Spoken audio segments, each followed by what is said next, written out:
The first time many German generals heard General George Patton's name, they expected trouble. But by late 1944, something unexpected had happened inside German headquarters. In confidential reports, battlefield briefings, and desperate conversations between commanders, another American general began causing even greater anxiety. He wasn't the loudest. He wasn't the most famous. He didn't chase publicity or make dramatic speeches for newspapers. Yet experienced German officers repeatedly warned that this commander was becoming one of the Allies' most dangerous weapons. Some even believed that facing him was worse than facing Patton himself. The strange part? Outside military history circles, millions of people barely know his name today.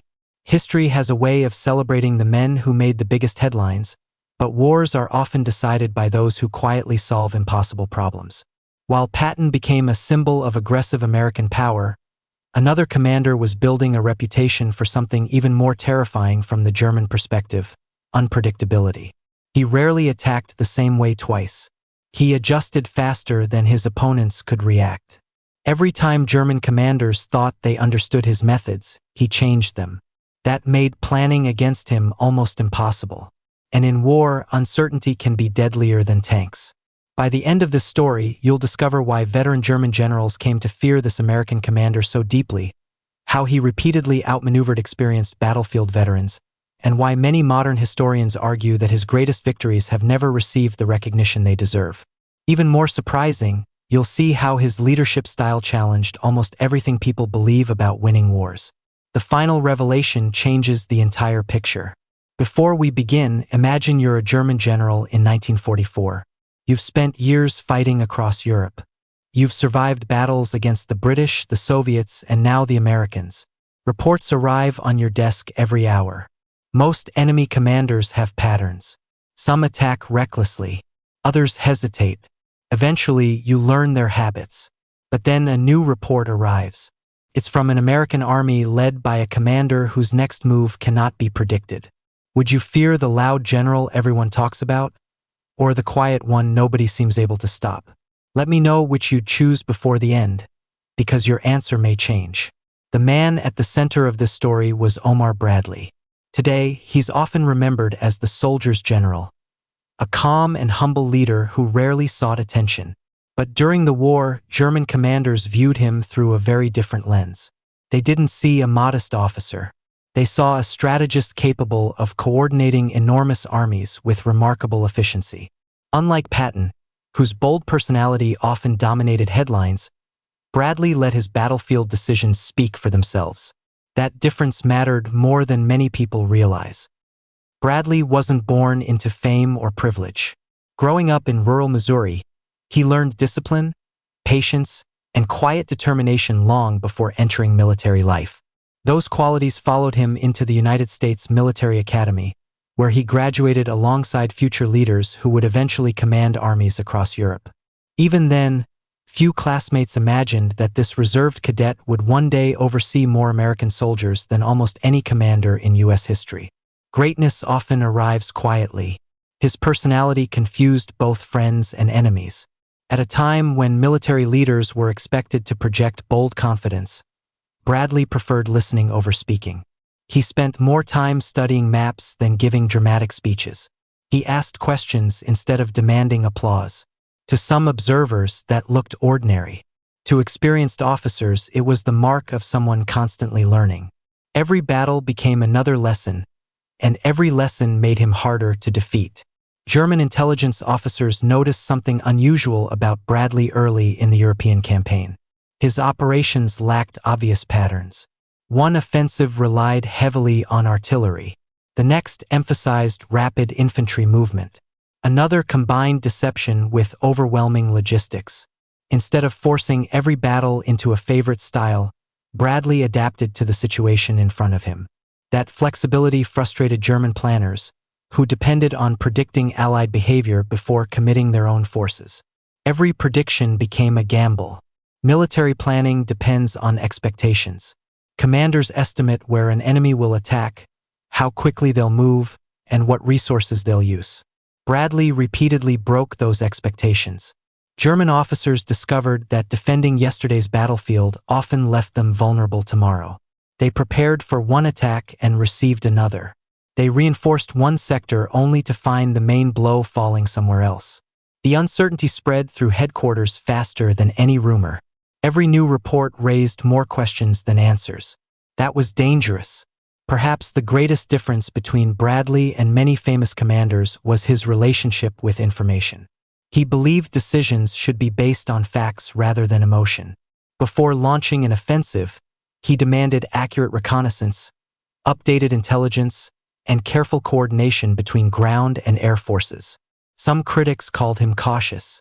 In reality, he was reducing uncertainty before committing thousands of soldiers. Once he moved with confidence because the preparation had already been done. German generals quickly realized they weren't facing someone who relied on luck. Bradley's advances were supported by an enormous network of logistics, intelligence officers, engineers, artillery planners, and supply specialists. Every successful attack represented weeks of preparation hidden behind the front lines. Fuel arrived when needed. Bridges appeared across rivers with astonishing speed. Damaged roads were repaired almost immediately. Reinforcements reached threatened sectors before German commanders expected them. Winning wasn't just about fighting. It was about making sure every part of the machine worked together. One German staff officer later admitted that the Allies seemed capable of recovering from setbacks far faster than expected. Bradley played a major role in creating that resilience. If an attack slowed, he adjusted rather than panicked. If weather changed, he modified plans. If resistance proved stronger than intelligence suggested, he reorganized instead of charging blindly forward. Flexibility became his greatest weapon. Small changes, huge consequences. That approach stood in sharp contrast to the stereotype many Germans held about American forces. Early in the war, some believed U.S. troops lacked experience compared with hardened European veterans. Bradley quietly dismantled that assumption. Under his leadership, inexperienced formations matured into disciplined armies capable of executing some of the largest coordinated operations in military history. German commanders who underestimated those forces often paid dearly for the mistake. The turning point came as Allied armies pushed deeper into France following the Normandy Breakout. German defenses were already under enormous pressure, but many officers still hoped they could stabilize the front through careful withdrawals and counterattacks. Bradley refused to give them that opportunity. Instead of allowing German units time to regroup, he coordinated relentless pressure across multiple sectors.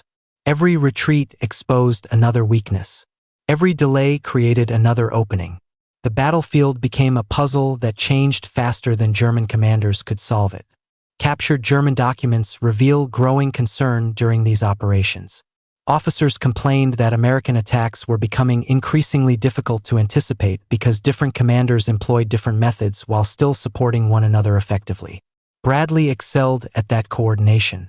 Rather than seeking personal glory, he encouraged cooperation between neighboring armies, ensuring pressure remained constant across an enormous front. German commanders found themselves responding to several threats at once instead of concentrating against a single breakthrough. They were being stretched to the limit. One veteran German commander reportedly remarked that defeating individual American units had become less important than surviving the overwhelming operational system directing them. Bradley represented that system better than almost anyone else. His strength wasn't reckless courage or dramatic speeches. It was his ability to synchronize hundreds of thousands of soldiers into one coordinated force moving toward a common objective. That kind of leadership rarely makes headlines. It wins campaigns. The moment that truly convinced many German commanders they were facing an extraordinary opponent came during the breakout from Operation Cobra. For weeks, the fighting in Normandy had been slow, bloody, and exhausting. Thick hedgerows favored the defenders, and every field seemed to hide another machine gun nest or anti-tank gun. German officers believed they had finally found terrain that could neutralize America's growing strength. Then Bradley made a decision that changed everything. Instead of accepting another costly frontal struggle, he coordinated a massive air bombardment with a precisely timed ground assault that shattered a critical section of the German line.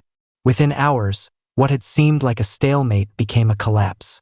German commanders suddenly faced an enemy pouring through gaps faster than reserves could respond.